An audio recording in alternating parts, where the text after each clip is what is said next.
2026 বিশ্বকাপ 3 দেশ মিলিয়ে অনুষ্ঠিত হবে। তবে এর আগেই মেসির হাতেই দেখতে চায় অনেকে ট্রফি। কেন আবারও মেসির আর্জেন্টিনা ফেভারিট হিসেবে খেলবে বিশ্বকাপে? অবশ্য এর যৌক্তিক কারণ আছে, যেখানে তাদের দলে আছে মাস্টার মাইন্ডের মতো কোচ লিওনেল স্কালোনির হাত ধরে গত 6 থেকে 7 বছরে আর্জেন্টিনা অনেকটা পরিবর্তন হয়েছে।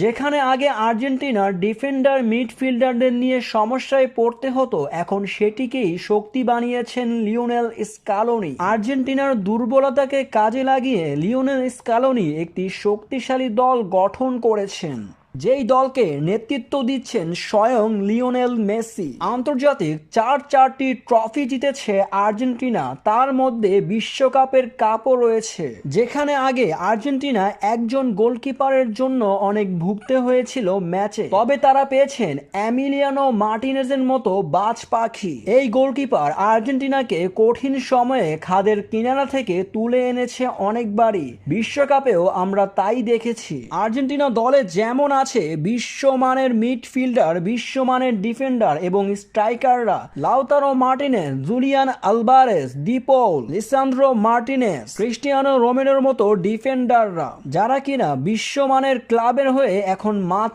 মাটিয়ে থাকেন। তার মধ্যে আছে লিওনেল মেসির কথা না বললেই চলে, যেখানে একাই লড়ে যান পুরো দলের সাথে। কাতার বিশ্বকাপে লিওনেল মেসির ঝলক দেখেছে পুরো গোটা বিশ্ব।